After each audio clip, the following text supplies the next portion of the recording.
ওরে খোদা রে, মানুষ আর নাই, বাংলাদেশ আর পোলা নাই, অদ্দারে গেছিলাম সিটি দেওয়া। এখন দেশবাসীও তো বলে যে আপনি এরকম একটা 70 বয়স্ক লোকের প্রেমে পড়লেন, এত দেশে অত যুবক ছেলেরা রয়েছে যারা প্রতিনিয়ত আপনাকে বিয়ে করার জন্য প্রস্তুত। কারণ আপনি কি এই জলা শাহজাহানকে ছেড়ে দিয়ে কি অন্য কোনো পুরুষের যদি আপনাকে পছন্দ করে বিয়ে করবেন কিনা? আমি এইগুলা মাথায় নিতে আসছি না। আমি এমনি ও আমারে, আমি ওর থেকে কিছু খাইলাম না, ই করলাম না, ও আমারে কইরা আমার ব্ল্যাকমেল কইরা আমারে ফাঁসাইয়া এখন উল্টাও আমার নামে মিথ্যা কত দিতে আসছে। ঠিক আছে, এটার জন্য আমি এখন বিয়ার সাথে আর করব না। আপনার কথায় যা বোঝা যাচ্ছে যে আপনি যেভাবে বলতেছেন যে জলা শাহজাহানের কাছে কোনো টাকা পয়সা আসলে ছিল না, আপনি লোভে পড়ে বিয়ে করেছিলেন, যখন দেখলেন যে টাকা পয়সা নেই তখন তাকে আমি লোভ করে করি নাই, ও আমার ভয় দেখাইছে, ও আমার ভয় দেখানোর কারণে আমি বিয়ে করছি। তাহলে আপনি কি ওই টাকা পয়সা নাই বিদায় কি তাকে ছেড়ে দেন নাই? না, ও আমাকে অত্যাচার করতো রাত দিন। তাহলে এই যে দেশবাসী আপনাকে বিশ্বাস করতে পারতেছে না, দেশবাসীর উদ্দেশ্যে কি বলবেন? আপনারা সবাই রেকর্ডিংটা শুনেন যে ওর কত টাকা ছিল, আমি কত টাকা নিয়ে আইছি। রেকর্ডিংটা শুনলেই বুঝতে পারবেন ও ভালো না আমি ভালো। আচ্ছা, আপনি কি কোনো কারণে এই যে সোশ্যাল মিডিয়াতে আমরা দেখেছিলাম যে বিভিন্ন 18 বছরের মেয়েরা 70 বছরের যে যুবক বৃদ্ধদেরকে বিয়ে করে, বিভিন্ন টাকা পয়সা ড্যাডি, সুগার ড্যাডি হিসাবে পরিচিত হয়, আপনি কি ভাইরাল হওয়ার জন্য এই বিষয়টা কি তাকে বিয়ে করেছিলেন যে একজন ভাইরাল লোককে বিয়ে করলে আপনিও ভাইরাল হতে পারবেন? না, এরকম না। আমি ওর কাছে বিয়ে বসার জন্য করি না। এমনকি আমার বান্ধবীরও বলছিল বিয়ে করব। কয়জনকে বিয়ের প্রস্তাব দিছে? আমার বান্ধবীরও দিছিল। সে কি বিয়ে বসছিল? না। তার কি টাকার লোভ নাই? টাকা পয়সা ওর তো জামাই আসছে, ও বিয়ে বসবো ওনার কাছে কেন বলে, ওই জামাইটা ছাইরা ওনার কাছে চলে আইতে। উনি বলে যে আমার বান্ধবীর বলছে আর কি যে তুমি আমার বিয়ে করো, এরকম এরকম টাকা পয়সা আছে, আমি সব কিছু দিমু, তুমি আজকে আমার বিয়ে করো, তুমি আমার বন্ধুর বাসায় থাকবা, কালকে আমি সাংবাদিক আইন না সবাই জানাই বড় করে অনুষ্ঠান করবো, এগুলো আমার বান্ধবীর বলছে। এখন আমাদের দেশে যারা আছে বিভিন্ন মানুষ কিন্তু বলে যে এই যে মেয়ের বয়সী নাতির বয়সী মেয়েরা টাকার লোভে বিভিন্ন 70 বছরের ঊর্ধ্বে বৃদ্ধকে বিয়ে করছে, অনেকেই বলে বাবার বয়সী লোককে বিয়ে করছে। এখন এই যে আপনি এর বয়স বেশি বিধায় আপনি কিন্তু ছোট মেয়ে দেখিয়া কিন্তু আপনার উপরে দোষটা কিন্তু চাপতেছে, এবং সবাই বলতেছে না মেয়েটা কথাবার্তা বোঝাচ্ছে সেই টাকা নিছে।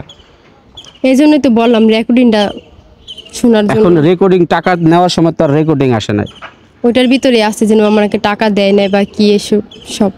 এখন এই যে আপনি মূলত এই যে সোশ্যাল মিডিয়াতে আসেন, বারবার আসতেছেন, অনেক ইন্টারভিউ দেখছি, তো আপনি মূলত এখন কি চাচ্ছেন? জলা শাহজাহান তো বারবার প্রেস বিজ্ঞপ্তি দিচ্ছে, আপনার কথার পৃষ্ঠে কথা বলতেছে, আপনি কি বলতে চান এখন? ও তো বাঁচার জন্য এখন বলতেছে আমার হাত থেকে মুক্তি চাই। একমাত্র এখন কি মুক্তি না পাওয়া পর্যন্ত আপনি ইন্টারভিউ দেওয়া থামবেন না? না। তার কাছ থেকে মুক্তি হিসাবে কি চাচ্ছেন?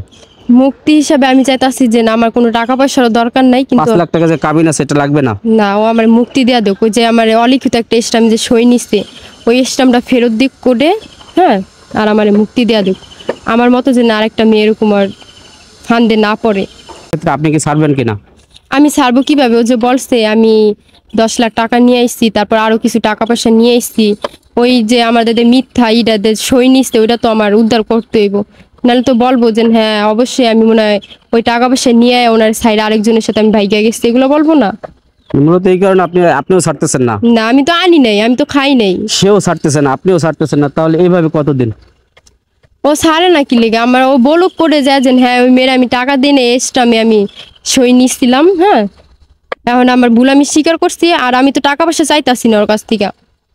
এখন মূলত আপনার ভয় হচ্ছে সেই খালি স্টাম্প, হ্যাঁ, সে খালি যে ব্ল্যাঙ্ক স্টাম্পে আপনি সাইন করে তার সাথে বিয়ে বসছিলেন, এখন মূলত সেখানে বিভিন্নভাবে সে লেখছে যে 10 লাখ টাকা নিয়ে গেছে, বিভিন্ন স্বর্ণ গয়না নিয়ে গেছে, মূলত এই ভয়ে আপনি তাকে ডিভোর্স দিচ্ছেন না। হ্যাঁ। তো দেশবাসী আপনারা কিন্তু এই কথাগুলাই শুনলেন যে এই যে ঘটনাগুলো ঘটছে, তো এই সরকারকে আপনি কি বলতে চাচ্ছেন যে যেহেতু এটা একটা জাতীয় ইস্যু হয়ে যাচ্ছে, যেহেতু জলা শাহজাহানকে দেশের অনেক গণ্যমান্য লোকেরা চেনে, তো সরকারের কাছে আপনি কি বিচার দিচ্ছেন? আমি চাইতাছি যে ও এখন এটা আর কি জানেন, নতুন দান্দা যেন এরকম করে আবার সরকারের থেকে কিছু টাকা পয়সা আনবো, খাইবো, আবার খাওয়া শেষ হইবো, আবার আরেকটা মেয়ের এমন ধরবো, ফান্দে ফালাইবো। ওর কথা আপনারা কাউ বিশ্বাস করবেন না, ও হলো মিথ্যাবাদী। ও আবার আমার এরকম করছে, আমার জীবনটা শেষ করছে, ও আবার আরেকটা মেয়ের জীবন এইভাবে নষ্ট করবো, এটা যে না করতে পারে ওরে আপনারা এরকমই করবেন। তো এই উকিলের ব্যাপারটা কি করেন এখন আপনার এই যে মামলাটা এটা কি চলমান কত দূর আপনি ও তো এগিয়ে যেতে পারবেন? ও তো আমার উকিলে 2টা নাই 3টা নাই রাত্রে ফোন দিয়া কথা বলতো, বলতো যে আমার, উকিল তো কারো ভয় পায় না, উকিল হচ্ছে উকিলের মতন, উকিল বলতো তো যে কাজ ওর করবে। মামলা ছাইড়া দিয়ে আমার মামলা ধরেন, হ্যাঁ এই কথা বলতো। পরে আরো অনেক কিছু বলতো উকিলে, তো আমার কাছে সবকিছু বলতে আসছে না। ওই উকিল আমার মামলা ছাইড়া দিছে, এখন আমি কি করবো? আর আমাদের কাছে তো এত টাকা পয়সা নাই যে আমি প্রতিদিন এক একটা পাল্টাবো উকিল, ও এরকম তো আর না, কি করব আমি? তো প্রিয় দর্শক, নানান মানে ইন্টারভিউর পর বলছে এক কথা, জলা শাহজাহান বলছে আর এক কথা। দুজনেরই কিন্তু পাল্টাপাল্টি ভিডিও আমরা সোশ্যাল মিডিয়াতে দেখতে পাই, যার প্রেক্ষিতে কিন্তু আবারও সেই যে আপনার নাম জানি কি, ফাতেমা আক্তার সাথী, সেই ফাতেমা আক্তার সাথীও কিন্তু আবার তার সেই কথার জবাব দিচ্ছে। আর জলা শাহজাহানও কিন্তু তার বিপক্ষে কথা বলতেছে প্রেস ক্লাবে। এখন এই দুইজনের যে কথা পৃষ্ঠে তারা স্বামী স্ত্রী মিলে সোশ্যাল মিডিয়া কিন্তু গরম করে ফেলছে। তো এই ব্যাপারে আপনাদের মতামত আপনারা জানাবেন। আসলে কি এই মেয়ে দোষী না জলা শাহজাহান দোষী, এটা যাচাই বাছাই করার দায়িত্ব কিন্তু দেশের আইন আদালত প্রশাসন যারা রয়েছেন। আপনারা এই বিষয়টা আসলে ক্লোজ করার চেষ্টা করবেন, যেহেতু তিনি সেই ব্ল্যাঙ্ক কাগজের কারণে সে তাকে ডিভোর্স দিতে পারতেছে না, জলা শাহজাহানও কিন্তু তাকে ডিভোর্স দিচ্ছে না। তো এই ব্যাপারটা আপনারা কেমন ভাবে দেখছেন আপনারা কমেন্ট করে জানাবেন। আজকের মতন বিদায় নিচ্ছি আমি সাব্বির আহমেদ। আসসালামু আলাইকুম।